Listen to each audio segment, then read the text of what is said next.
Good morning, everyone, and welcome to the IPC Swimming European Open Championships from right here in Funchal on the island of Madeira. You saw the shots there at the opening of the beautiful island that we are on at the moment.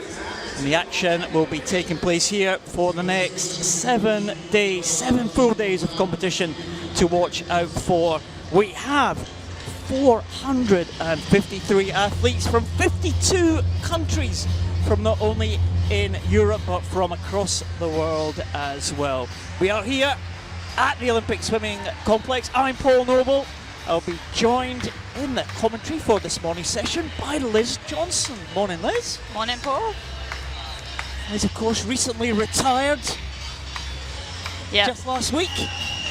Yep, loving it already. And guess what we've got to look forward to this morning?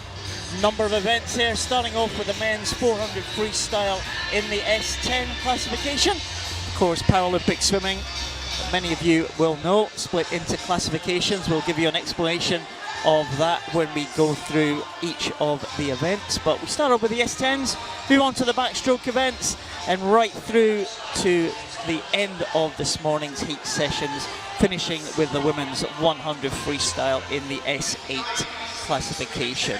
These heats, of course, will provide the qualifiers. The final sessions will be this evening, and that is where the medals will be decided. But lovely place, Funchal here, Liz. You've been here for a couple of days now. It's absolutely idyllic setting, isn't it? The views are so pretty. That's what struck me the most. Obviously, I haven't had a chance to go in the pool yet, but it's looking pretty inviting, and I'm hoping to see some fast swimming this morning. So the opening ceremony last night with the Atlantic Ocean as the backdrop, very, very spectacular indeed. And the teams are ready to go. A number of spectators in this morning, this early morning session. It's kind of difficult to tell how the swimmers will approach this morning's session. Should be relatively easy qualification for some of them. Some of them will have to work a little bit hard trying to get into those finals this evening. Yeah, and some of them have got big programs this week, so they'll be looking to conserve as much energy as possible this morning. A nice kind of marker for a lot of these countries leading into the Paralympic Games in Rio in just over 100 days' time, so not long to go at all. It's great to see so many of the nations outside of Europe taking the opportunity to come here and race, and that'll help massively, I think, in the build-up in these last 100 days or so to Rio 2016. Well, it is European Open Championship. European medals are up for grabs. They'll be presented this evening. A number of visitors here from out with Europe. Brazil have got a very big team, for example. Yeah, Brazil have brought their A squad, so the guys that have already qualified for the Paralympic Games. They've left the others training at home, and they come off the back of their Open Championship, so it'll be interesting to see how they go, having travelled so far. Well, we're just a couple of minutes away from the start, which will be a longer event, the women's 400 freestyle for the S10 classification. And in that first event, we will see one of the local swimmers, Manuel Gonçalves. He was taking the athlete's oath last night at the opening ceremony, and he's a big favourite here for the home crowds. Expect a lot of support for him. And the Portuguese organisers really providing lots of support for these athletes. It's a fantastic event so far. Just wait for the action to get underway in a couple of minutes' time. There's the GB squad. I was going to say it'll be really special for Emmanuel actually swimming in his home pool. I think it makes a massive difference when you're familiar with your surroundings. It's a nice pool perched up on the hill here in Funchal. Lovely setting there, little backdrop there at the end of the pool. Like a picture of the view from Funchal, one of the hills. Very hilly island, but as you said, the views are absolutely spectacular. And there's the local man at the end there, Portuguese swimmer. A lot of support for him, but he's got some big names here to contend with in this very first heat. It's great atmosphere already, isn't it? I don't think we could have asked for a better start than getting out there with a homeboy to get us going. swimmers. There is Funchal puffing out the cheeks there. This is a big event for him. He is a distance specialist, won a medal 10 years ago in the World Championships in the open water event. He doesn't look old enough to have been swimming for 10 years, does he? He was 16 years of age at that point, 26 now. And there's Denis Dubrov. He is fastest qualification time, fastest entry time. Next to him, a man you know fairly well, Andre Brazil. Clean shaven. He was definitely sporting a big beard yesterday in the warm-up pool. He was. He means business. One of the world's very, very best over the years, Andre Brazil. Let's see what he does here. Look at that stroke for Andre Brazil in the yellow cap. It's absolutely effortless. It should not be a struggle for him to qualify in these heats. Just 2 heats of this one. Fastest 8 swimmers will progress to the final this evening. Andre is such a strong swimmer, so he can afford to drop that stroke rate and go out this morning quite comfortably. As I said, he is one of the swimmers with a bigger program here, and this is actually his 3rd week of racing in a row, so he'll be looking. He's starting to feel his age. He was telling it when we saw him yesterday, that's what he was saying, so he really will use his experience to just hopefully get into the final. Well, he's just coming up for 32, I think, Andre Brazil. So he's one of the more experienced swimmers in this one. Denis Dubrov leads them into the first 100. Denis Dubrov, gold medalist from the World Championships last year in Glasgow in the 200 metres individual medley.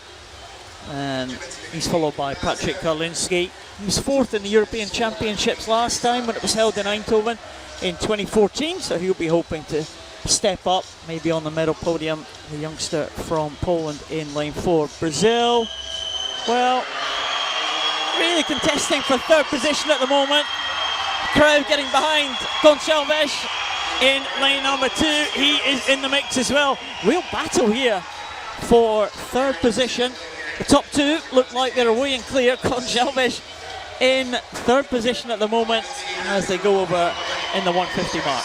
That back group won't want to leave it too tight, because we do need to drop 6 swimmers from these heats to progress to the finals, and you don't want to risk being on the wrong end of the touch. Yeah, that's often what you find there. 4 swimmers very, very tightly bunched there. And Gonçalves still holding on there, but Brazil, again, looking so easy, doesn't he? Well, and Andre does also have that advantage of knowing that he can sprint. So if he does find himself in that backpack in the final 50 metres, he can turn on the leg kick, put those burners on, and I think he would be confident that he could get a good position to finish. Well, Dubrov leads Karlinski. These 2 look pretty comfortable so far. Spectators down that far end there. It's the opposite end to the finish end. Real support for their local boy there. Let's see where he stands as he goes over. Brazil is now up into 3rd position, and Gonçalves dropped to 4th there, and it's pretty tight. If he can hold on to 4th place, he's got a good chance of making that final. I think the crowd understand as well that he is the local boy. He is going to be in a battle, and you can hear the noise and the crowd really getting behind him to push him on, so that hopefully he isn't on the wrong end of that touch at the end of the race. The 2 out front look very comfortable though. Brazil looks extremely comfortable. He is going to have a lot more to give. And the way this Open European Championships is working, Liz, we do have to crown a European champion tonight, but up to 5 swimmers who are out with Europe can make it into the final this evening. There only has to be a minimum of 3 European swimmers in there. We don't know if that'll occur, but we'll find out later. So all these swimmers have a chance of making that final. Here we are now, coming up to the final turn now, and the local boy is in a good position at the moment. Yep, and 2 Europeans are leading the way, so we don't need to worry too much about the podium situation at this stage. There's a real battle on there now. Well, coming up now, Dubrov looks like he's got this one sewn up. Keep an eye on the clock. It's well down on his entry time. He is going to be in 4:18.06. He's followed home by Karlinski, and it does look like Funchal just fading there in the closing stages. Brazil will be comfortable in 4:27.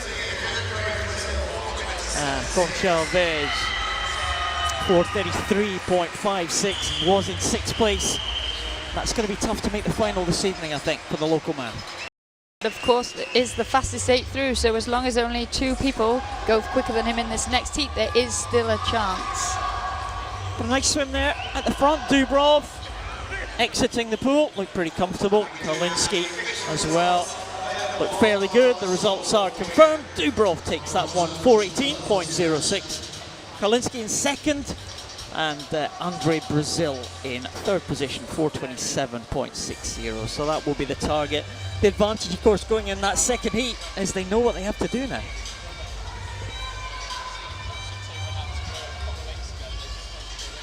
Here is heat number 2.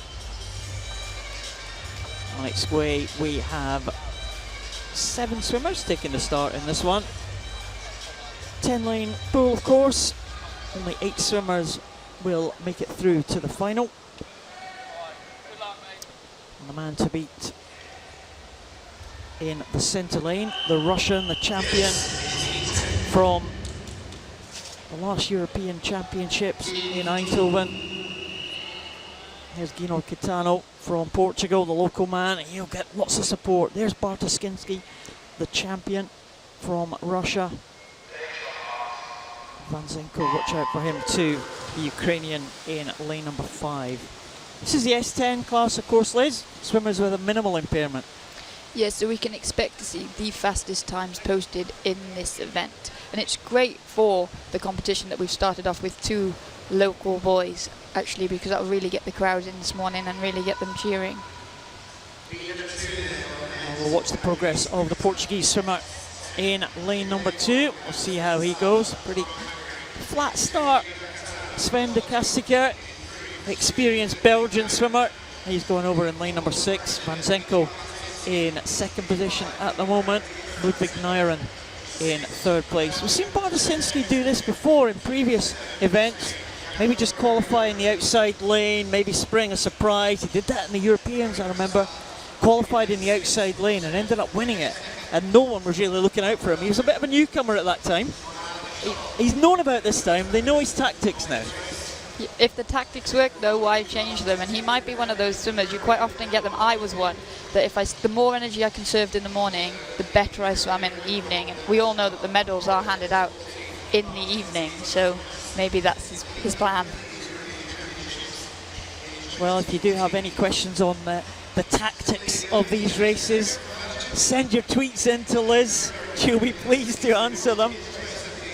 Hashtag Funchal 2016 or at IPC Swimming.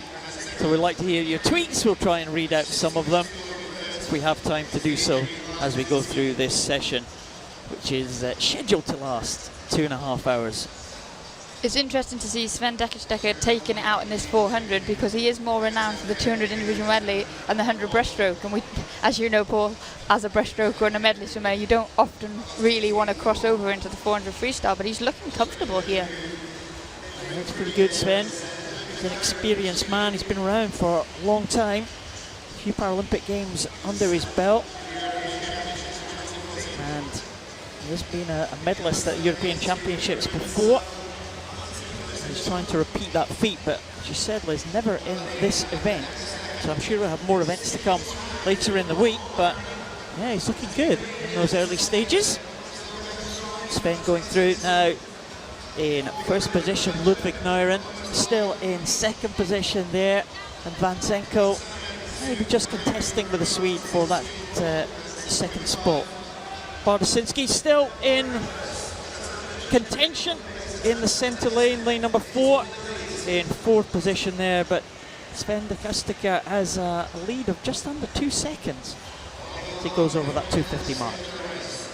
These boys are all a lot closer together than we saw in the first heat, and as you alluded to at the beginning of the race, they'll know now what they've got to do to get into the final. But that can work two ways, because sometimes you can stick with someone in the lane next to you and think they're going to take you to the time you need. But if they're not where you thought they were going to be, actually you can finish the race thinking, I thought I was going quicker, and then totally missed the final. Yeah, we've all been there. We have. We'll see how these guys come in. They are now pressurising the early leader, the Belgian, Sven de Casticker, Panzenko. Looking pretty good here. He was the World Championship bronze medalist last year, so he has some pedigree, Panzenko. He's going over the time he did last year, 4:13. It's not going to be quite on that sort of pace now, but it should be comfortable enough for him to qualify for the final. I think these top four looking pretty good. They are closely bunched, as you said, and they're looking to achieve the standard that they did in the first heat. They're looking pretty comfortable, these four lanes. Yeah, and that's the first time as we entered the last 25 that I actually saw Sven kick his legs, so he's probably got a lot more in the tank for this evening. Very, very tight finish here. And that's going to be Sven de Casticker will take that one, 4:25.92. Slower than the first heat. Significantly slower, actually. Panzenko in second position.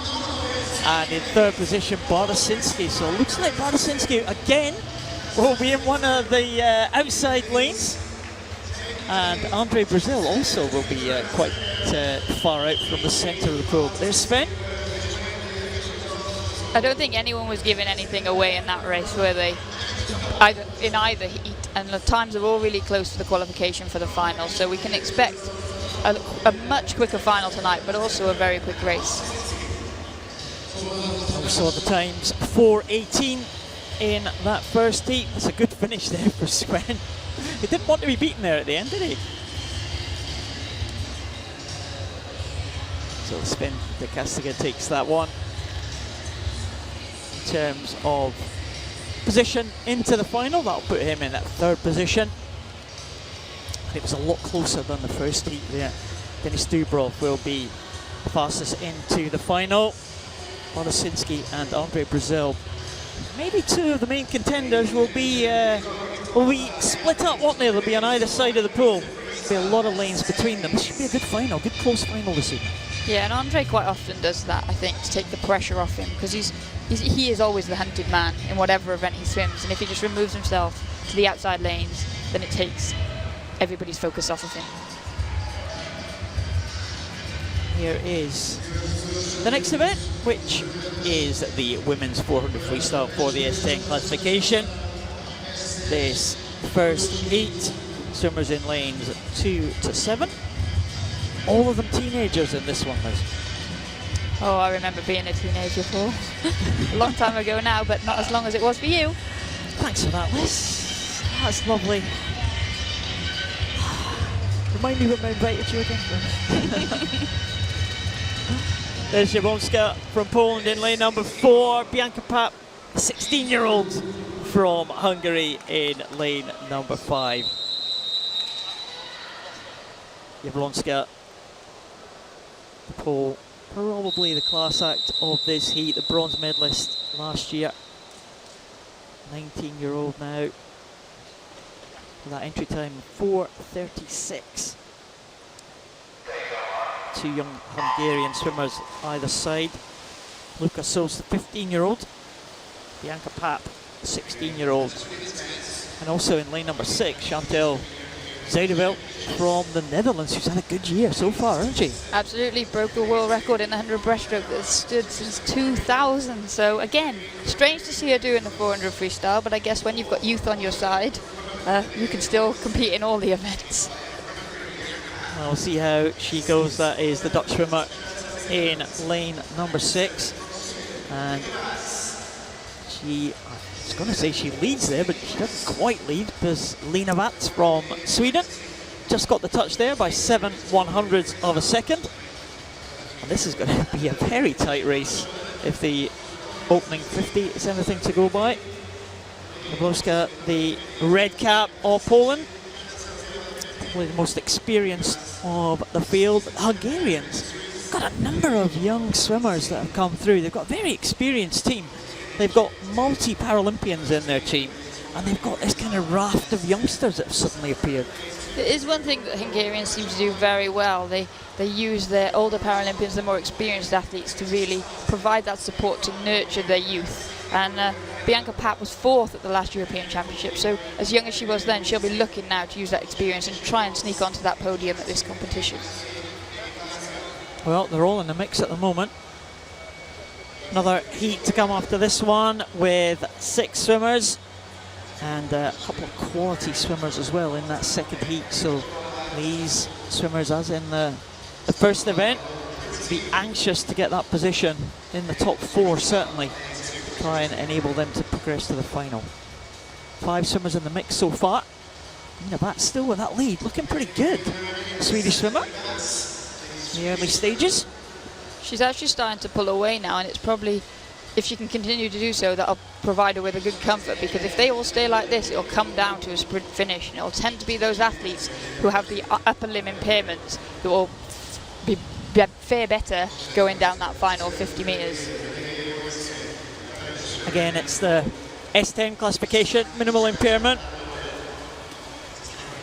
Lena Butt's going over there, she's got a good lead, nearly 1.5 seconds.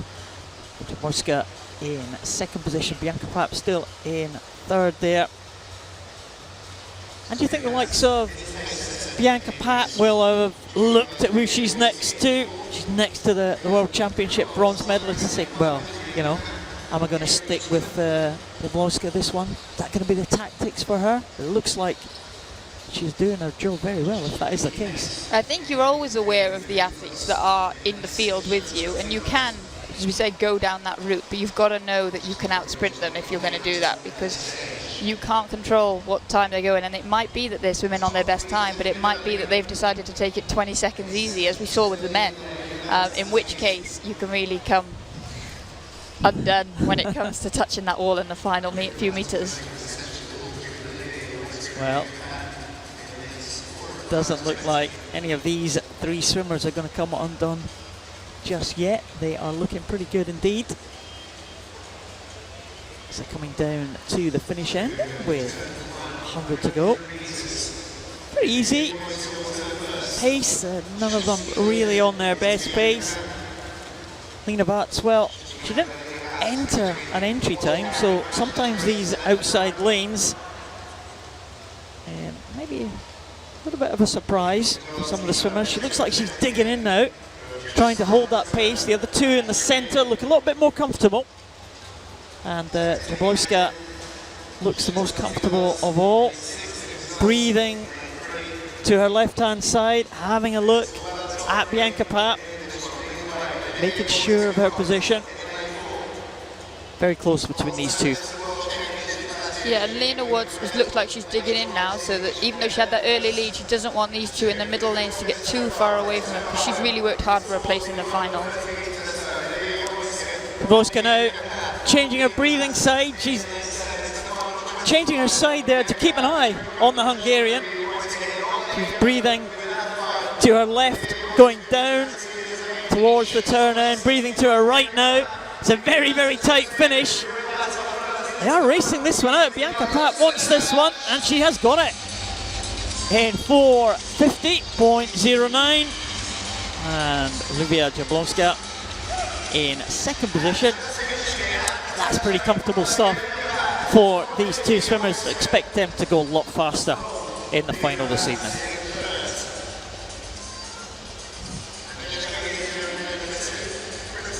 It was a really tight finish, and you can see that they were both looking to try and get a good position for tonight's final, because they both watched the other competitors, and to do that you need to be in one of the middle lanes. So that's obviously the tactics that Bianca Papp is going for tonight.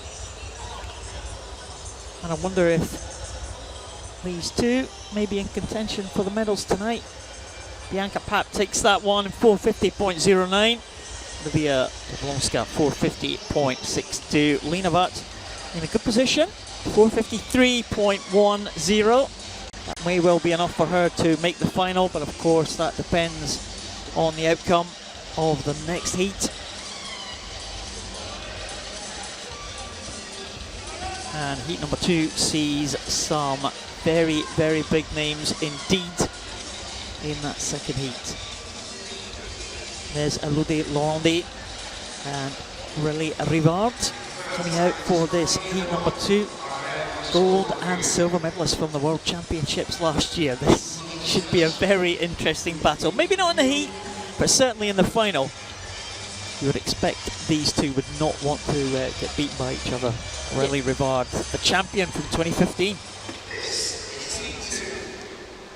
Laurent, Paralympic champion. A clean sweep of the honours in the 2 years. She was Paralympic champion in 2012, World champion in 13, and European champion in 14.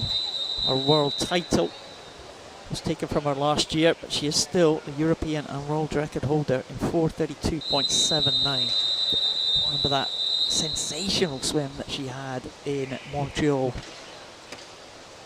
This young lady, Aurélie Rivard, challenged that world record at the World Champs, only half a second outside.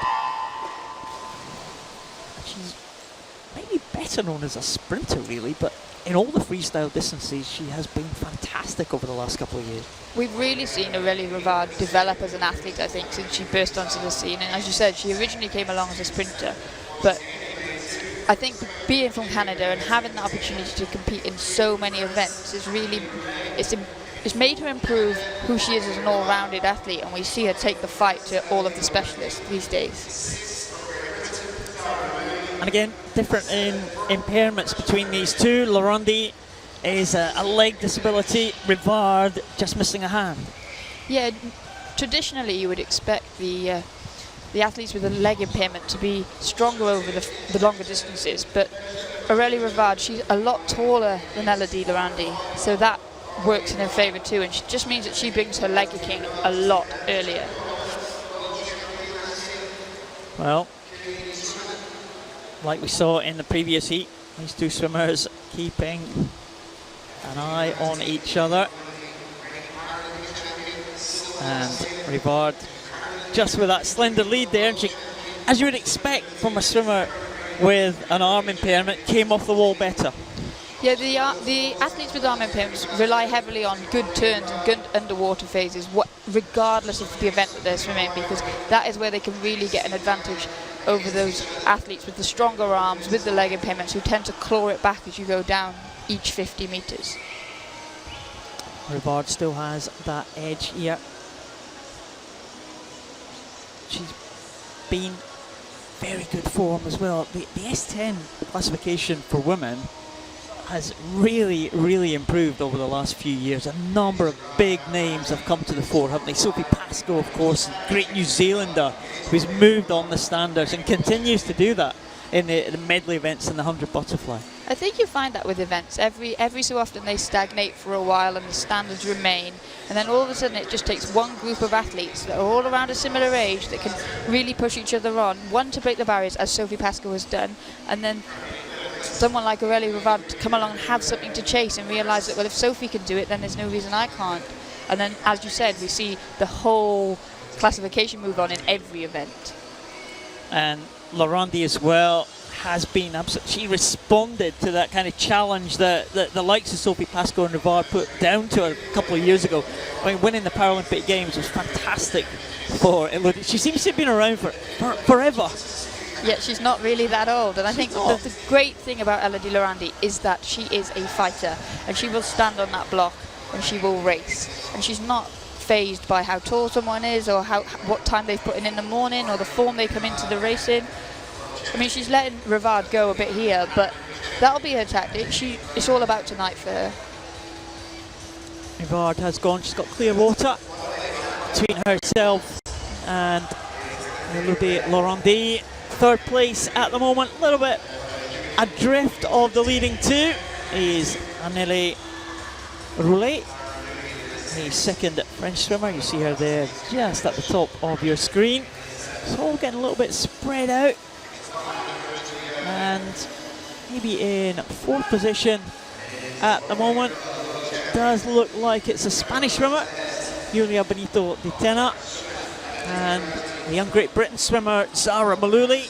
just 13 years of age, making her GB debut. She's moved into 4th actually, ahead of the Spanish swimmer. That could be important for the youngster from GB.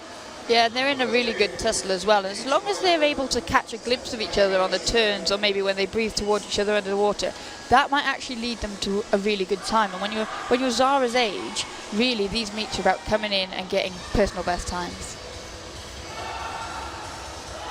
Well, they're coming back now for the final 50, the leading two. Relly Rivard, Elodie Laurandi. She said, Liz, Laurandi not really responding to that challenge. She doesn't have to in the heats. So winning time from the previous heat was 450.09. Going to be well inside that. Not a bad time from Rivard, looking pretty easy under the 440 mark. Mordrecker, of course, standing there, as you can see, 432.79. So she'll have a lot more to give tonight. Relay in 3rd place. Who is going to win the battle for 4th? It is going to go to Zara Malouli from Great Britain. And she is going to be in 502.97 for 4th position. That could be vital in terms of qualification standards there. I think that should gain Zara Malouli. That contest, I think, was for a place in the final between those two youngsters there. But Rivard looking good, comfortable. She's going to have a lot more to give in the final, isn't she? Yeah, both some big names in that race. They've touched the wall and looked really relaxed, and I think just a case of job done, late in the final, and now fight it out for the medals. Rivard takes heat number 2 ahead of the 2 French swimmers, with Great Britain youngster Zara Malouli. 4th position, an important 4th position, because that does qualify her for the final. But the French-Canadian will be ahead of the 2 French in that final tonight. That should be a cracking race. So remember, keep your tweets coming in at IPC Swimming, hashtag Funchal 2016. Get these hard questions coming in for Liz, the expert, our expert analyst. I might be that, but I'm not an expert with Twitter at the moment. Yeah, that's a flaw in the plan, really, isn't it? Ever so slightly. See the backstroke ledges going in, Liz. Fairly new innovation, just been around for a couple of years. It's quite a benefit to Paralympic swimmers, I think, especially those with leg disability. I think, yeah, if you've got legs, then yes, it definitely helps. But those athletes without legs, they're going to feel a bit hard done by. I do remember swimming backstroke, and I used to start just with the use of my my one leg. I never used to use my left leg off the start.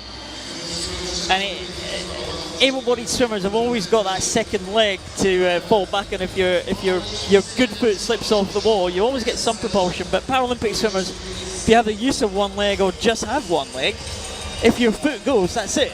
You're sunk, really, literally. Yeah. I was with you, Paul. I only used one leg, but unfortunately for me, backstroke start was the only good part of my backstroke. It only went downhill from there. Yep. These guys here will make good use of the legs, especially Yaroslav Semenenko, the European champion. Won that gold in Eindhoven. And this is the S6 class, kind of in the mid-range of the classification, 1 to 10 swimmers with a physical disability. Yes, it was. And this is the type of classification that you see the most range between the type of impairment involved in the event, because there's such a broad spectrum of functionality that can mean that lots of different types. When you look at someone, you're not necessarily sure why they're racing each other, but when you add all together what they've got available to them, it's all pretty fair. It's kind of it's a bit of a generality, but generally 2 limbs affected is quite a good guide. But of course it also brings in swimmers with dwarfism as well into this classification. So real kind of mixture we're looking for here. Here's Semenenko. He's a swimmer arms tall. He, well, again, a range of starts here. We'll see Semenenko at the start. You see his coach there with a towel in his hand, Semenenko's coach. So Semenenko will be in the water. The coach will lean over the block, hold that towel, and Semenenko will have that in his mouth. Yeah, you see great innovative ways of the different athletes getting the most out of what they've got available to them, and that's one of the best things about Paralympics. And the officials just kind of checking, because even if Semenenko will use that towel, and he's used it for many years now, but he still has to register that. They all have to be approved by the officials, don't they? Yes, each swimmer will have exceptions listed next to their name, and then as you can see in lane 7 there's a towel on the block. That'll probably be used as well, because that athlete, everybody uses things in different ways, and it makes it really interesting and really exciting, and athletes learn off each other. Yeah, maybe go to the World Championships, European Championships, Paralympic Games. You'll see the latest innovations. There's Victor Kimani in lane 7. Towels more for his coach, I think. So it is. Make sure he doesn't get any friction on that start. But again, the coach holding the head of the athlete. There you see Semenenko with that white towel in lane number 4, holding there. Semenenko will try and use his underwater ability here, because fly kick on his back. He can go 15 metres. Well inside that 50 metres. I'm surprised he came up so quickly, actually. It is the heat, so that might be one way of, just easing off, not bursting his lungs early doors, saving it for the final. But he's an athlete that will definitely benefit from this new backstroke starting system. And he's using fly kick there.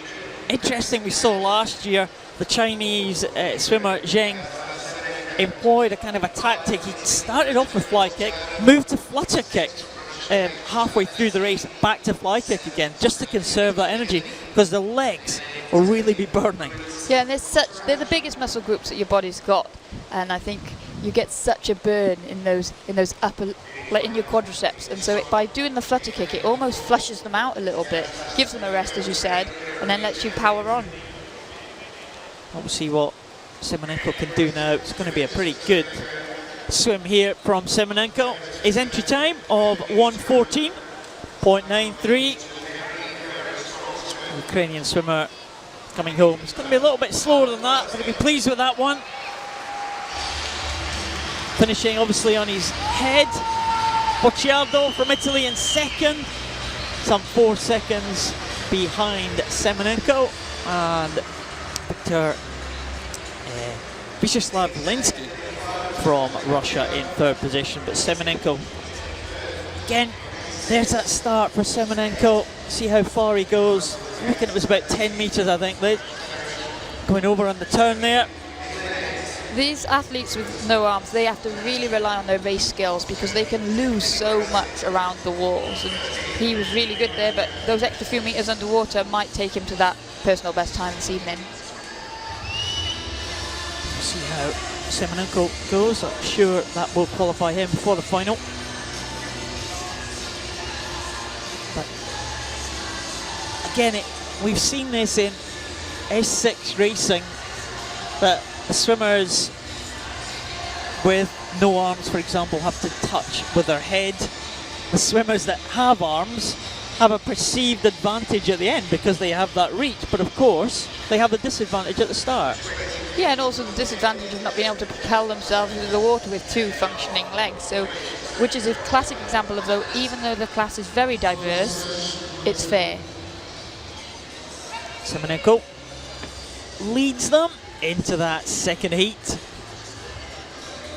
and he will be one of the favourites for, certainly for the European title.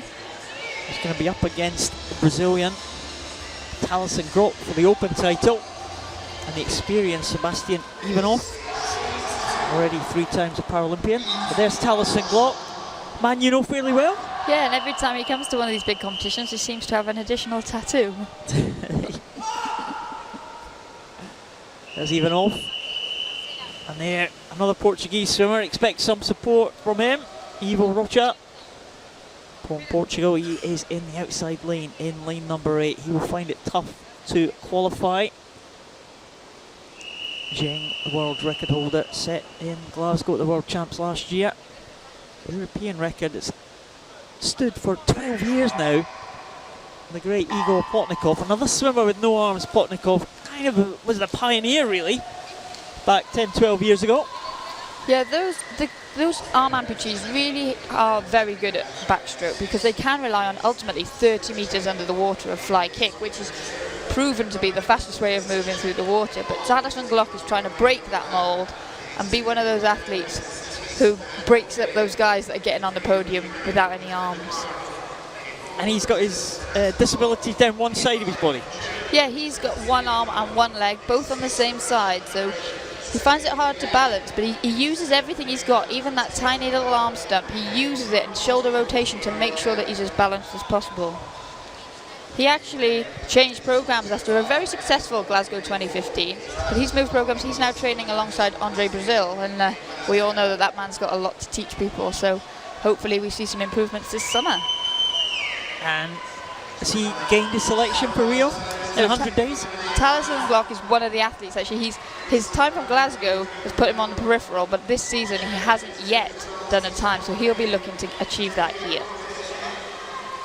Alison Glock looking good there, coming into the red zone underneath the backstroke flags, and he's in 118.27. Wins that one comfortably. Semenenko, of course, 117.5. Alison Glock looking pretty good. He'll have more to give. His entry time was 1:13.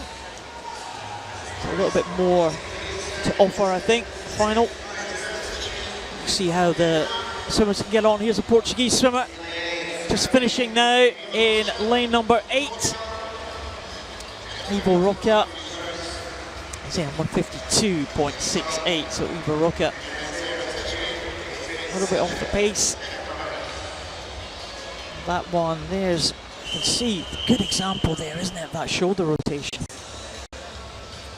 Balance is so important on backstroke. My head used to spend most of the time under the water. That's not always the best streamlining, really, is it? No, it's just not a good plan for backstroke, really.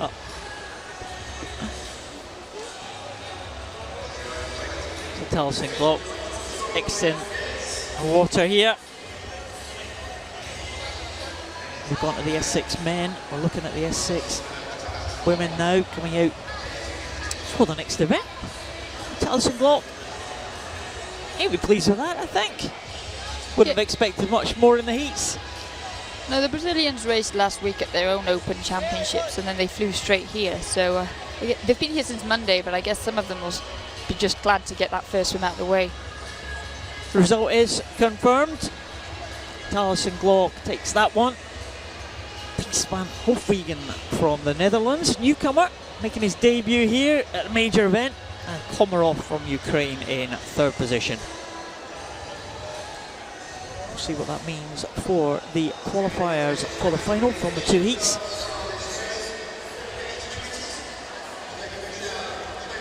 I think Semenenko will be first into that final, 117.54, and it looks like a head-to-head between these two, Alison Glock and Semenenko.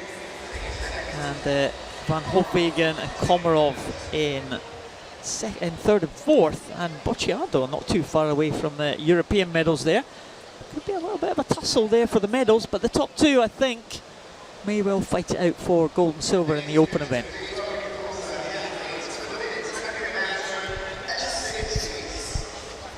Remember these tweets coming in now. Remember, get these questions in for Liz. Hashtag Funchal 2016. If Liz can ever get connected to Wi-Fi, we may get some some questions for her. 21st century problems, Paul. 21st century problems. Oh dear. We really need a Twitter expert right alongside us constantly. Or just a phone that works. That would be good. True, yeah. Women's 100 backstroke S6. There is only one heat of this one. And you ask, well, why is there only one heat of this one? That is because there's 9 swimmers in it and they have to go down to 8 for the final. So, one swimmer to lose. And I think that's the luxury of a 10-lane pool, because it is better to have a full heat of 9 swimmers than 2 heats of 4 and 5. Again, similar S6, we will see different disabilities employ different styles. And there's Jelizaveta Mereshko, real emerging star over the last couple of years, especially in the freestyle events. Oksana Krul, she has been absolutely dominant in 50 meters butterfly. And there is Diadorova from Russia, the reigning European champion. European record has stood since 2011, 126.19. Just wonder, we might see that being challenged today. It would be great if that could happen. These girls really do push each other on. They're all of the same generation. They've raced each other for a very long time. They've learned a lot off each other, and I think we could see them push each other to a great time. So Diadorova and Oksana Krul out ahead in the early stages, as you would expect. Mereshko will come back though. The swimmer there just to 1 lane up from those 2 swimmers without arms. Mereshko stroking away very nicely. Oksana Krul looking very good indeed there, ahead of Diadorova, the reigning champion. Oksana Krul has gone out very quickly, and you'd expect Mereshko to come back down that second 50. Being an athlete who doesn't have the use of her legs, she'll come stronger as the girls with the arm impairment start to tire. But Anastasia Diadorova is coming into this in good form. She went 1 minute and 26 seconds at the Russian Nationals last month. But she either swims really, really well, or sometimes is a bit off the pace. Well, she's behind Oksana Krul at the moment. 40.75 for Oksana Krul, and that is pretty close to European record pace. If she fancies a crack at this one in the heats, she may well have it. She is tying up though. Oksana Krul, she does have arms, but she has no use of them. Very kind of thin arms. She doesn't have the use of them, and as expected, Mereshko coming back in those closing stages. Oksana Krul just using those arms and just stretching over at the end there. And that gives her a little bit of an advantage at the end over the likes of Diadorova. Yeah, but the advantage that she gets from being able to touch the wall, she loses from having the arms hanging by the side of her and creating more of a drag throughout the race, which is again another example of how the S6 classification works. Mereshko looking quite satisfied with that one, under the 130 mark.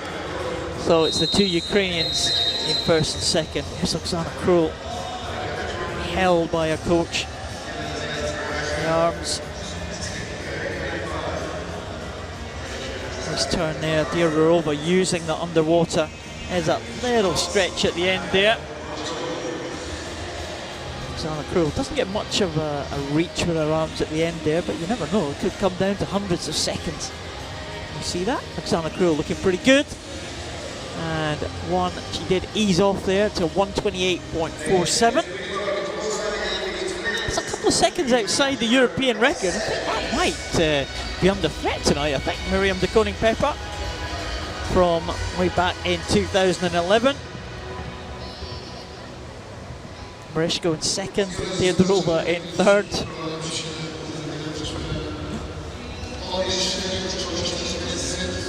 And it's like the swimmer to miss out on the final was the German swimmer Peggy Sonntag. Now we move on to the men's 100 backstroke, S7.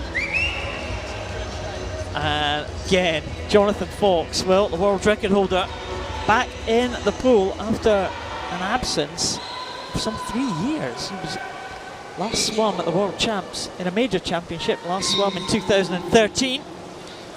Italo Pereira in 5, Nuno Alves for Portugal in lane number 8. He'll have his work cut out to try and make the final here. But Jonathan Fox swam very, very well at the GB trials last week, not too far away from his best. Yeah, John will just be glad to be back in the pool and racing, because he loves to race, and it's been really difficult for him sitting out for as long as he has. shoulder problems for Jonathan Fox caused that absence. Desperately wanted to get back to compete in another Paralympic Games. Silver medalist in Beijing, gold medalist of course in London 2012. Would love to defend that title. Yeah, he's really dominated the 100 metres backstroke since that first initial victory, and I think it really did hurt him the time he had to have out with his shoulder injuries. And they tried so many different ways. They tried to avoid surgery, but in the end it was necessary. But it was great to see at the trials last week, the British Championships, he actually wasn't that far off his best at all, so he seems to be on his way back to form.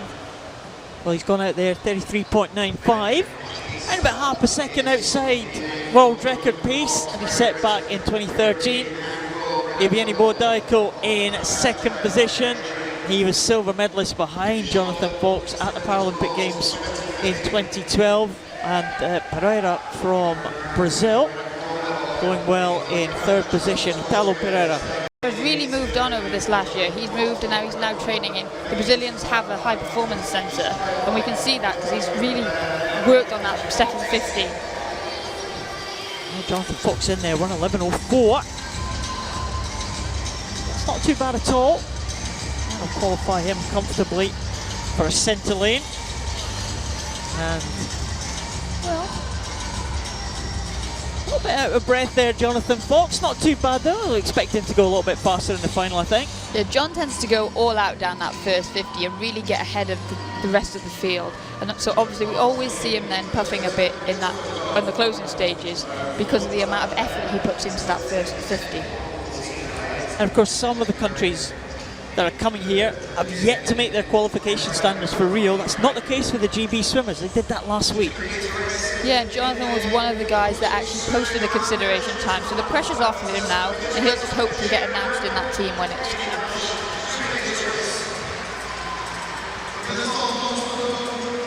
Jonathan Fox in there, waiting for confirmation of that result. Final swimmer comes in there. I think we do have a confirmed result here in the pool. That time 1:11.04 for Jonathan Fox. Satisfied with that one. Pereira in second, Bordaiko in third.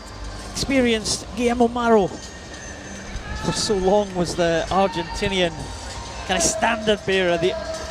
Many Paralympic Games, he was the only Argentinian medalist that they had in the swimming pool. Still going strong. Yeah, and he'll be interested in this next heat to see how his compatriot goes, because the Argentinians are in a difficult position where they've actually got more men qualified than slots available for Rio 2016. So they're using this meet to post times to try and put their stake on that that spot. Well, Mateus de Andrade goes in 3. Andrei Gladkov from Russia in 4. There is Andrei Gladkov. Still a young man, still only 19 years of age, but he has kind of taken up the mantle in the absence of Jonathan Fox, European champion in 14 and the world champion last year. And there's Kavnitsaya from Ukraine. Again, it was a silver medalist last year at the World Champs. So the World Championship, gold and silver medalist will go side by side here. And Gladkov is Manny. I say he took the title in the absence of Jonathan Fox, but he's swimming a very, very good standard. Very close to Jonathan Fox's world record. Yeah, that's the thing. Sometimes you get a champion-elect just because the main guy's missing and it's won in a slower time, but that hasn't been the case with Andrei Gladkov. He's really upped his game and moved the event on, and he is challenging Jonathan Fox, and it'll be interesting to see when they go head-to-head tonight, providing he gets into the final obviously, just how the pressure of that head-to-head affects either of them. Well, they won't have raced head-to-head since 2013 when Jonathan Fox won the world title, with Gladkov also in the medal positions. It's pretty close here between 4 swimmers. Gladkov down in 4th at the moment. Sinovcic from Croatia leads them through 35.99. Pretty good split there. De Andrade as you said, the Argentinian swimmer trying to post that time to be ahead of his experienced teammate Guillermo Maro. And it does look like DeAndre may well be taking this one. Yeah, hopefully, and that'll be good for him and good for his confidence, and he'll have another chance to post an even quicker time in the final. But Gladkov is a bit out of this. He's taking this super easy this morning. Let's hope he's got a lot in reserve tonight. Well, DeAndre in there, 1:14.93 for Mateus DeAndre. That was a good 6 seconds quicker than Guillermo Maro, the experienced man, went in the heat before, so interesting. That's a very good time, actually. Very good time for Mateus DeAndre. 1:15.08 was his entry time. He was slightly faster than that one. In second position in that heat was Cabinet Saya. There he is, satisfied with that one, 1:15.49. And that was a much faster heat than the first one in terms of depth of the qualifiers there of the first four. Jonathan Fox, of course, will be first into that final with 1:11.04. But Gladkov, 1:16.64, will not be beside Jonathan Fox. Interesting. That could be tactical, or he could just have misjudged. Yeah, top four there, all under 1:17, so significantly faster than that first heat. We'll see what that means for the qualifiers. Jonathan Fox still at the top there. Big difference between first and second position. The two Argentinians have made it. Guillermo Maro into that final. He'll have more to give in the final, I'm sure. But Gladkov, well, it's interesting, isn't it? Gladkov did have the opportunity there. He knew that he won that heat and it was well within his capabilities. He'd be next to Jonathan Fox. Obviously chose to be away from the world record holder. Yeah, and that might be because John, as we alluded to, goes out so quickly that he creates a lot of wash. And if you're in the lane next to him and you haven't gone out as quickly, you're going to come up against that resistance. It'll be harder to get back in the race. Well, we'll see what happens now in the women's 100 backstroke. Full 10 lanes here.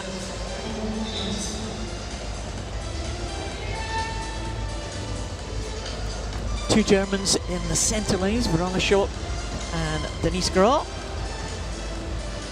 They will be the ones to beat in this one. Talamona goes in lane number 3, bronze medalist. Way back in the Berlin European Championships 5 years ago, 2011. The two Germans, Verona Schott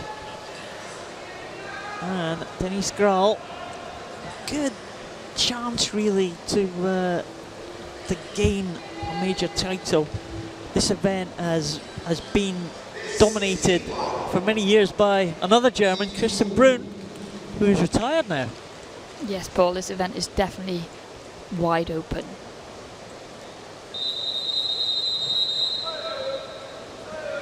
It's Kirsten Brun, the reigning European champion, the reigning world and European record holder. Set that back in 2012. But a good chance for someone to make a name for themselves here. Should be fairly easy qualification for the swimmers in the centre. We're going to lose two swimmers. You never can tell though. No, and interesting to see another swimmer branching out. Verena Schott is more renowned for her 200 individual medley and 100 breaststroke, but she's obviously seen a gap in the market and a chance to add another title, and she's going for it in this 100 metres backstroke. That sometimes does happen, doesn't it? We spoke about that before. Sometimes a little dip in the standard, maybe retirals like Kirsten Brun. Jacqueline Freeney, for example, from Australia, was the Paralympic champion. Yes, we'll definitely expect a new champion come September, because Jacqueline Freeney isn't actually going to compete for Australia this time around. Still very strong across the world. Maybe not in Europe though, so Denise Grau and Verena Schott looking good. The two Germans, they'll have that team rivalry as well. They have been on the German team together for a number of years. Verona Schott, the older, 27 years of age. Verona Schott being headed by the younger swimmer Denise Graal at the moment, 22 years of age. More renowned as a freestyler, really. Exactly, so they've both taken this opportunity to maybe pick up an extra medal in an event that they're not normally accustomed to. Well, the German team certainly accustomed to picking up medals in this one. With Kirsten Brun, looks like they're in good shape to pick up another couple tonight, because these two swimmers well ahead of the rest. Talamona in third. And it looks like the swimmers maybe in the outside lanes are going to be struggling to make the final. Good finish there by Sobocan in lane 8 for Croatia. Does look like Ida Anderson-Wolf in lane 0 and Ormanci from Turkey are going to be the two to miss out.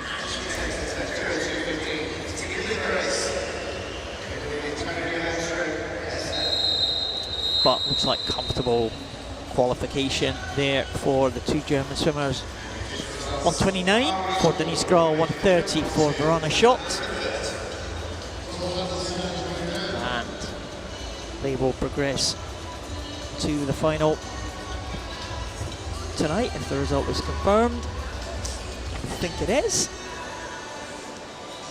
Just wonder who's going to win that one. They would definitely got more to give, these two. Look, Germany 1, Germany 2, looking good for gold and silver medal positions as they move into the final. Talamona in third place, Brenda Tilk for Estonia. We don't see many Estonians. No, but the ones they have always tend to feature quite highly up.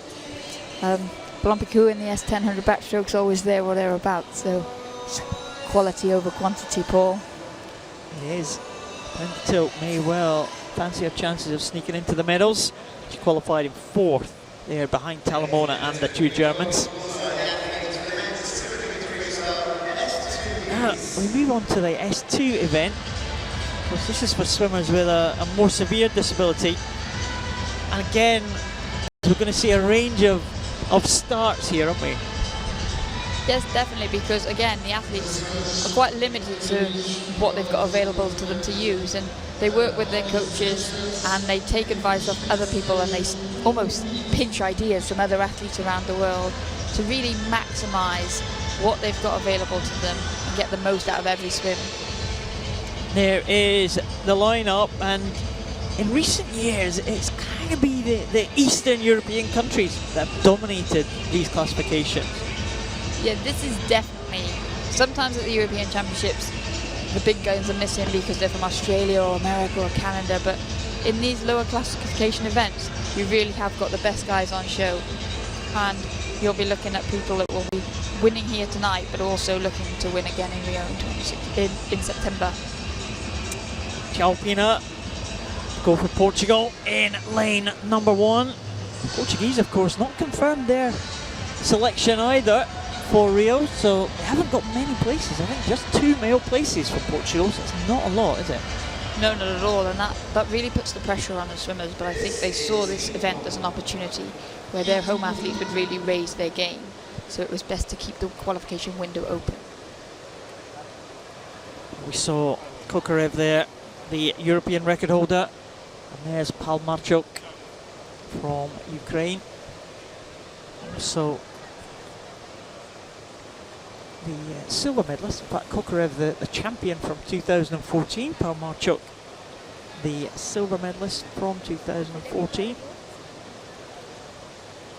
Kokarev's European record was set at the World Championships last year, held in Glasgow, 421.94, and Palmarchuk did win the 100 backstroke gold medal at those World Championships. And you ask, well, why is that significant? Because generally in this S2 class pretty much all the swimmers are going to be swimming backstroke in this freestyle event. Yeah, it's just another example of how they've adapted what they've got available to them, and their best strokes to get the most out of their event and to post the best times. And this is always kind of fascinating here, that the coaches pretty much have employed all the same starting techniques there. The coaches holding the swimmer's feet onto the wall. They can't add propulsion, but they can hold the feet onto the wall at the start.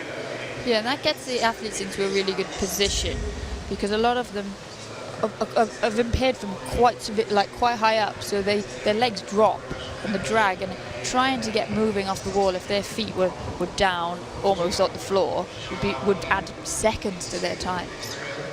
And again, it's something that we've seen. I mean, you saw all the athletes there, all the 10 athletes employ the same starting technique, but that wasn't always the case a few years ago. No, absolutely. I mean, you can have such a range of impairments included in this group. You can have those with severe limb deficiency, or you can have cerebral palsy athletes, and obviously they have the ability to hold on to the start block and then use the push. Jim Anderson was a classic example. He had a very good start. He could propel himself off the wall, and but then once he started moving, he used to slip a lot of water because he couldn't get his fingers together to act as paddles to push through the water. And you'll see here now, these guys, some of them using single arm technique, others using double arm technique. It really is just about what works best for you. The Russians and the Ukrainians, as we said, dominating this event. Kokarev was the man who really pushed the standards on after he came onto the scene about 10 years ago now, actually. I think he was at the World Championships back in 2006 from memory, and he hasn't had it all his own way in recent years. He's been challenged by the likes of Palamarchuk and also by Yang Yang of China, who broke the world record last year in Russia, so that must have hurt Kokarev. It's really interesting, actually, in this classification group, that when someone does find an innovative way of doing something and it does improve their stroke or their time, there's a significant improvement in time, and then everyone's playing catch-up. Well, they're all playing catch-up on these two guys at the front there.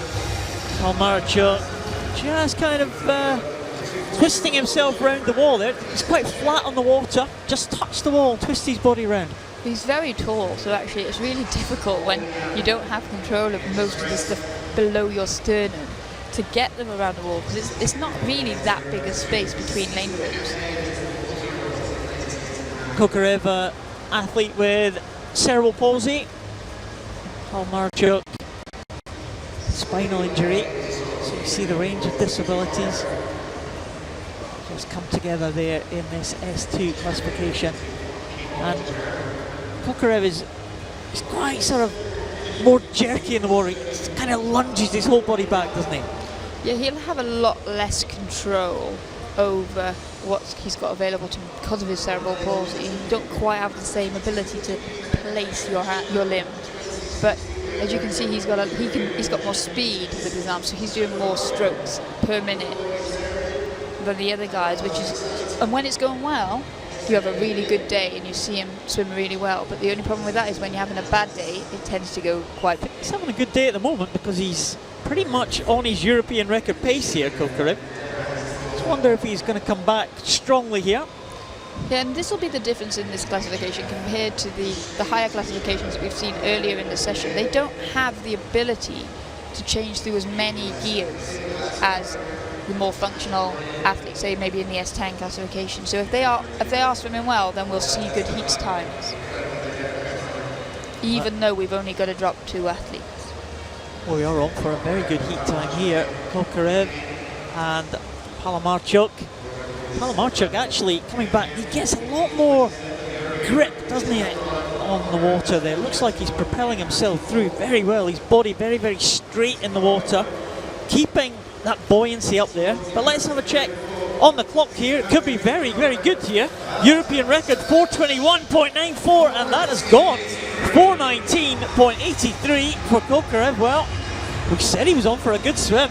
Fantastic swim there. And Palmarchuk also inside the old European record, 421.63. There's great heat swimming, and as I said, some really fast times. And I would say we'll see some similar times this evening, but a great race from these two. And it'll just be about how much rest and nutrition they can get inside them between the heats and the finals today. Kokarev there, very good, but you know what? He did not shake off Palamarchuk at all. This could be a really close battle in the final tonight, I think. There's Kokarev, not really showing any emotion there, but he'll be very, very satisfied with his morning's work. That's the remaining few swimmers still left to come in. Jacek Czech, experienced man, 40-year-old now from Poland. He will secure his place in the final. It looks like Jalpina is going to do the same. Just at the top of your shot there, the Portuguese swimmer will claim that final spot in the final this evening. So we'll have a Portuguese finalist tonight if these results are confirmed. Looks like Elina from Romania is going to be ahead of Wojciech Franek. But very good. First European record we've seen. Excellent. Hopefully a sign of things to come. It's Kokarev there, off the start, straight into his stroke, wasn't he? Yeah, he hasn't got any time to waste underwater, obviously, because you need your arms to propel yourself. The only way to do that is from the surface of the water. So we see these guys straight up and into their strokes and pulling away. We saw him pull away straight, but look how flat he is. Not backstroke, as I alluded to earlier, my face going under the water all the time. But even he dived through the wall there, and then he had to throw his head back because he doesn't have the legs to propel him. That is going to be a really good contest tonight. A little bit of a smile there, he's getting out of the water, I think. Kokarev just seemed to get his arms quite high, quite close in at the top of his head there, Kokarev. Yeah, Dimitri does have a good level of amount of rotation, but then, as I said while he was swimming, his hands don't come together to create such good paddles, so he tends to slip a lot more water. So he has to rely on that rotation to get enough strokes in to be ahead. Dimitri Kokarev with the European record makes it into the final in first position for 1983. Palamarchuk in second, Makro Dimitris from Greece in third position.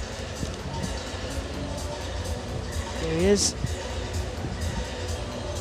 the young man, another one of these kind of long-serving athletes hoping to go to his third Paralympic Games. You said the Russians haven't confirmed their qualification just yet. No, they're using this competition as another stage of qualification for them. So they did have a national championships last month, but places are still open and then the team will be confirmed. Well, that'll have done Dimitri Kokarev's case for a position in that team. No harm at all. Move on to the next event, which we're on to the sprints now. At least we've seen the longer distance events. Down to the sprint events here, 50 metres butterfly. This is going to be fast and furious. It's nice to mix it up, distance events and then the sprint events, to keep everything moving. Again, we've seen a couple of events earlier. We've seen some rivalries forming already. We've kind of flagged some up for the final. I think this is another one which could be very, very interesting indeed. There is Batula Eroglu, silver medalist in the last European Championships, gold medalist in the European Championships in 2011. And there is Tan Tong Ho from Vietnam, was the first male swimmer from Vietnam to get a World Championship medal last year. Impressive. Great accolade for them. They got 2 medals at the World Championships last year. Andrew Mullen is the European record holder. He goes in the second heat, and the world record holder, of course, the great Daniel Diaz of Brazil. He's interestingly sitting out this event at this championships. Brazilians, as we said, here in force. Daniel Diaz is here. What great start from Eroglu there. using that underwater to great advantage. Similarly, like we said with the S6 guys who don't used to have any arms, using that underwater. Backstroke and fly is similar in that sense, that you use that butterfly leg kick, and as we see now, starting to get caught up. Tantan Vo coming back strongly there. The two lanes, centre lanes, the yellow lane markers. Iroglu just keeping his head down. Is he going to breathe at all? How many breaths did Iroglu have there? Maybe one, maybe two, the whole length. But he's really kept his head down well there, Liz. Fantastic stuff. 38.77. But that's tough. Yeah, he took a sneaky breath with 15 metres to go, but actually, once you're in that streamline position, breathing just breaks it for you. So if you can manage to hold your breath and use big, strong lungs, then you won't lose as much speed, which is what we saw him do. And there is Iroglu, 38.77. Great kind of fish-like start, wasn't it? It's a brilliant start considering most athletes use their arms for balance at the start, and he just flung himself into the water. Excellent stuff again, finishing on the head. This is the S5 classification, of course. We saw the swimmers in the S6 classification with no arms. Iroglu, as well as having no arms, he has an impairment in one of his legs, so that's why he's come down to the S5 class. And his great rival in this event in European terms goes in the second heat, of course. Iroglu will take that first heat, 38.77. Tantan Vo, very good, 39.13. And Petracek from the Czech Republic. S4 swimmer, of course, this is a combined event, Liz. S4 and S5 swimmers swimming together, but only one set of medals. It always makes it tougher for the athletes from the lower classifications, but quite often it makes them raise their game and take them to times that they didn't know they'd only ever dreamt of. Darko Duric, the only S4 swimmer in this one. The centre lane, Andrew Mullen in lane number 4. There he is. Another swimmer who favours the tattoo. Yeah. He's an example of someone who's learnt as well off an athlete. As we were discussing before, like him and Daniel Diaz, very similar in their impairments. There's Jamira Siga from Malaysia. Well, quite decent standard, but like Iroglu, I expect Andrew Mullen to go quite far under the water. He has a really, really good start. Yes, Andrew Mullen. The start is really where he excels, and that strength that he has in that one full leg that he's got, he uses it to its maximum, and we often see him come up right on the 15-metre mark. Well, of course, now training down in Manchester, native of the west of Scotland, swimming in his home city pool last year in Glasgow. And that's where the GB trials were last week, and Andrew Mullen made qualification standards in a couple of events last week. Yeah, he was in great form, which was really interesting because I saw him about a month earlier, and just because of the amount of training he'd been doing and how important Rio 2016 was to him, he was in such a big hole and he could just about manage to support his own body weight. So it was great to see that training paid off, and he got his taper right and he rested up, and then he posted some best times. Here's Darko Duric, the S4 swimmer. There's Andrew Mullen.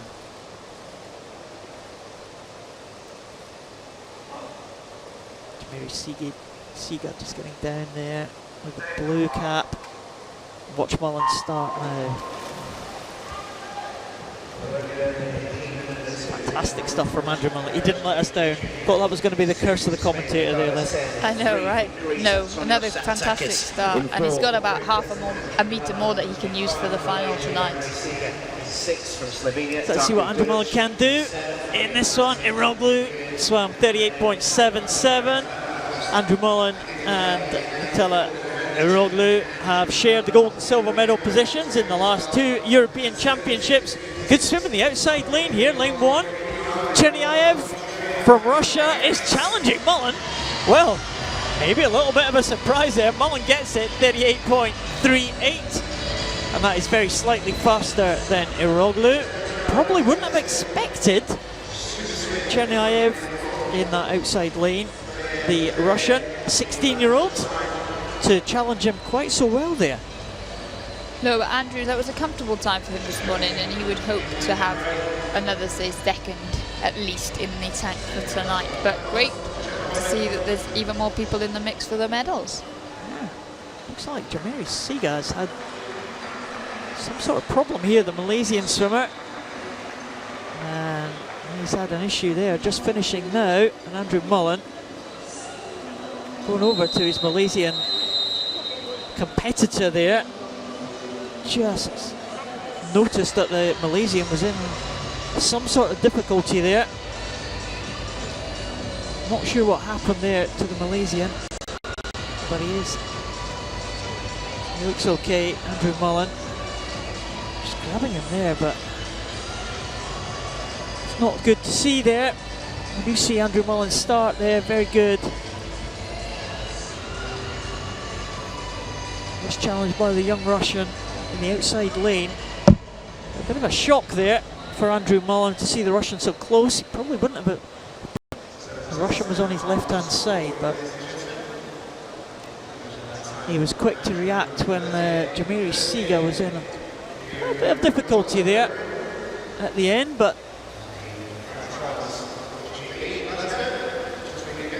Malaysian,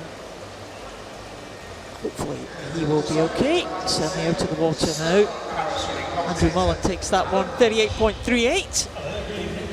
And Chernayev, 39.03. Sapatakis in third position, 41.45. See what that means when they progressed to the final this evening. The big two, we thought they would be the main contenders, Mullen and Eroglu in first and second. Chernayev, well, can he make another improvement to feature in the medals? Tang Tong Vo swam very well, 39.13. It'll be tight to get on the podium tonight, but actually they might all benefit from being in the middle lanes and in the mix of the race. Hopefully Jamiri Siga will be okay. Maybe just a little bit of a difficulty taking in some water. I tell you, there's not much worse than taking in water on a butterfly race. As you kind of, you're trying to get all the air in you can, and if you just take a gulp of water, that can, oh goodness. It's hard enough as well when you're in a higher classification and you can use everything else that you've got available to you to kind of bust out the water from your lungs, but when you're an S5, you're already quite impaired. You haven't really got that ability then to lift your head higher out of the water.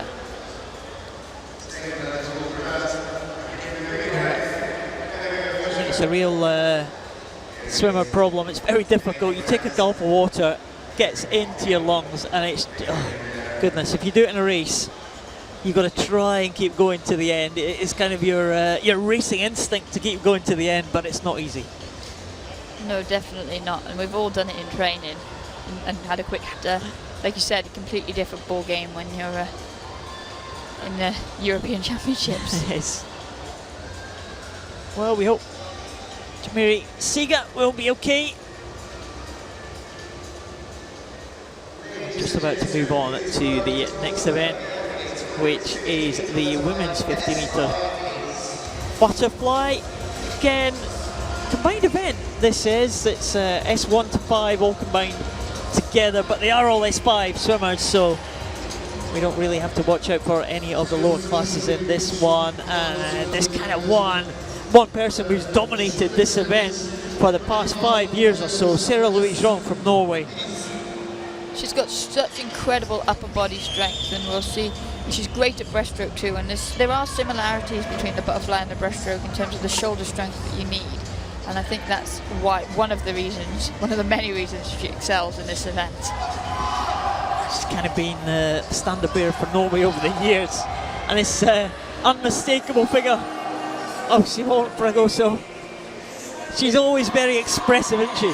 Yeah, she's had a few years out, but I guess the draw of home championships was too much to keep her away.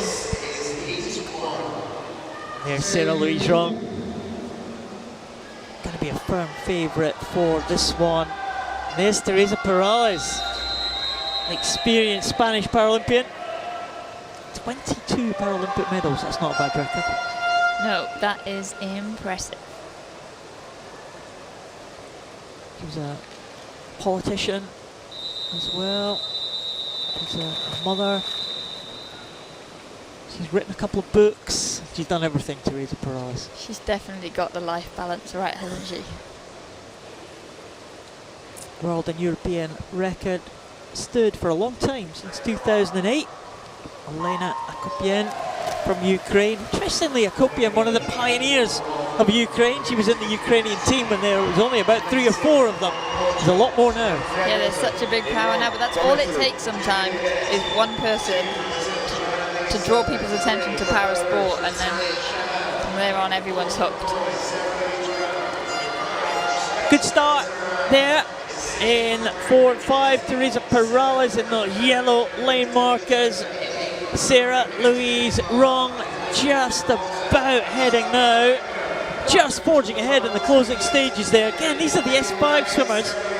Sarah Louise Wrong and Teresa Perales, both affected in their lower limbs, and both kind of struggling to get those upper bodies out of the water in that butterfly at the end there. Yeah, and interesting to see that they employ different breathing techniques, and Sarah Louise breathing to the side so that her arms don't have to come out as high of the water. Final swimmer finishing there was Dubiatova. Sarah Louise Wrong winning that one comfortably in the end. It was close though. Teresa Perales got off pretty well. Yeah, we saw Sarah Louise Wrong's strength come through in that closing 15 metres, where she just seemed to pull away as Teresa Perales started to slow her stroke rate. Sarah Louise Wrong definitely getting a little better shoulder rotation. You see her breathing to the side, as you said there, Liz. And again, she is going to be the big chance for Norway to win medals here. Teresa Perales continuing to perform at the top level there. Teresa Perales finishing there 47.18. Reka Kesny from Hungary was, and that was the finishing order at the World Champs last year. And there's Simone Fragoso. She will make it into the final in 8th position if this result is confirmed. Another Portuguese finalist will take to the finals this evening. Sarah Louise Wrong takes the first position, Teresa Perales in 2nd, Kesty in 3rd, Giretti from Italy in 4th position, and Fragoso in that final place. Got to be in it to win it, Liz. Yeah, and it's great to have lots of Portuguese progress into the finals, because it'll really lift the atmosphere within this great pool. That was the S5s. Move on now to the fast guys. I'm looking forward to this one. The 50 freestyle. 4 men in the S9 classification. This could be fast. Yeah, these guys won't be hanging around, and Great Britain's Matthew Wiley in lane 5 is coming into this meeting great form off the back of the British Championships, so his entry time is not a reflection of the speed that we can expect from him at the moment. He's progressed significantly in the last week. Certainly did. This is the world champion from last year. 4 gold medals in the World Championship. There's Matthew Wiley, #1 in the world rankings at the moment. His entry time there, 26:40. He went 25.69 last week. Just 12/100 short of the European record, held by Tamas Todt, and only half a second short of the world record held by Matt Cowdrey. There was significant improvement from both of the Sunderland swimmers last week. They had a great meet, City of Sunderland. We'll see Joseph Craig, the other Sunderland swimmer, a little bit later. Well, let's see what Wiley can do. Let's see what Scallion can do, the world champion. So lots of splash Lots of arm rotating here, lots of leg kick. It's strong stuff, and Wiley looks fantastic there in lane number 5. Wiley going well, Demyanenko in 6, Skaliuk maybe in 2nd place, but let's watch the clock for Wiley. Not as fast as he went last week, but still impressive. 26.21 for Wiley. In 2nd position was Skaliuk, 26.98, and Tadic from Montenegro, the only Montenegrin swimmer here, I think, in 3rd position, 27.29. So pretty impressive stuff for Wiley. Yeah, Matt Wiley should be happy with that. It's under his old PB from before last week, and he was up against it at the start because they all get a good start in that race, but in the closing stages he was ahead, but watch from the 15-metre mark he started to slow down, and I think he could have done with taking a sneaky breath. Well, here he is at the finish, finishing on his left hand, and Wiley a clear winner in that one. Skaliuk, the world champion, was kind of left in the wake of Wiley. 26.21 for Wiley. That would have won the world title last year. Faster than Skaliuk went. He's in 2nd, Tadic in 3rd, in 4th position. Again, just 2 heats of this one. So Lewis White, the youngster making his GB debut, has given himself a good chance of making that final.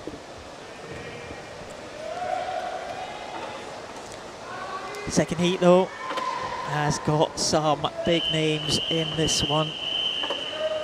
European record holder in lane number 3 is Tamas Todt. And there is Jose Maria Alcaraz, reigning European champion. And Leo Latin-Maki, silver medalist in those European Championships in 2014. The Finnish swimmer in 5, the Spanish swimmer in 4. Those yellow markers, Latin-Maki, the arm disability, getting off better than Alcaraz, the leg disability. Yeah, and he will need to use as much as he can off the wall, because as soon as Jose gets up into his stroke, he just powers down that 50 metres. Well, Latin-Maki just holding on. Alcaraz coming back in the closing stages here. It's going to be a blanket finish between those two. Latin-Maki stretches, but he doesn't quite get the finish ahead of Alcaraz. And 400 is the difference at the end of the day. 26.40 for Alcaraz. And Latin-Maki in 2nd, 26.44. Tamas Todt, the European record holder, in 3rd position. Jose Maria Alcaraz, of course, went to the World Championships last year, didn't swim. No, he came down with illness and had to pull out, which is always a disappointing time for an athlete, because you train all season to race at the major meet of the year. So he'll be frustrated, but it'll mean he'll have all that aggression to bring to these sprint events here and in Rio in September. Well, Latin-Maki in 2nd position. Look at that! Look at the arm rate there for Alcaraz. Fantastic stuff there. He keeps his arms so low and close to the water that that's why he's so powerful, I think. Will we see the beard tonight in the final? Well, he's not going in as quickest, so he might want to get rid of the beard and give him a chance to challenge Matt Wiley for that top spot tonight. He was the quickest in that heat, 26.40, not much in it. Latin-Maki, the Finnish swimmer, 26.44. Tamas Todt, the European record holder, in 3rd place. David Graxa, Portuguese swimmer, in 5th place. Will that be good enough for the final? Felipe Garcia, the 2nd Portuguese swimmer, is 6th, and Graxa does make it, equals 7th position there. In 8th place for the home swimmer. Matt Wiley though, top of the tree. That the informal swimmer certainly coming into this European Championships. What about the women?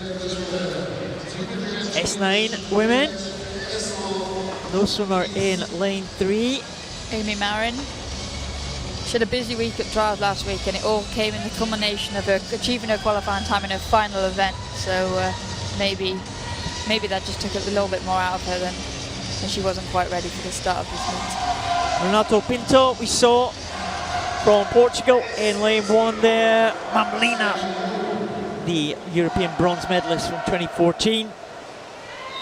And Nuria Marquez Soto from Spain, 16-year-old in lane number 5. I'm really impressed by Marquez Soto. Second Portuguese swimmer.